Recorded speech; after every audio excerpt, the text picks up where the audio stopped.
السلام علیکم سامعین، 5 صفر مظفر اور 20 جولائی ہے۔ خبر کا عنوان ہے، ایک طرف شانتی کا ڈھونگ ہے تو دوسری طرف نئے ہتھیاروں کی تعیناتی ہے۔ دراصل یہ الزام ایران نے امریکہ پر لگایا ہے کہ امریکہ دوہری چال چل رہا ہے۔ خبر سنیے تفصیل سے۔ ایران نے امریکہ پر جنگ ختم کرنے کی بات کرتے ہوئے فوجی تعیناتی بڑھانے کا الزام لگایا ہے۔ اس درمیان 10 دن تک حملے روکنے کی تجویز بھی سامنے آئی ہے، جس سے کشیدگی کم ہونے کی امید بنی ہوئی ہے۔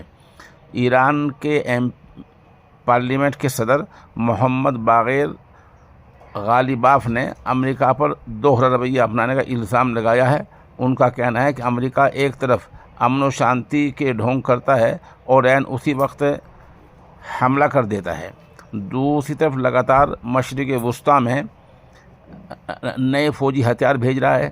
غالیباف نے واضح کیا کہ شانتی کی بات تبھی قابل اعتماد مانی جائے گی جب امریکہ کا قدم بھی اسی سمت میں اٹھے گا۔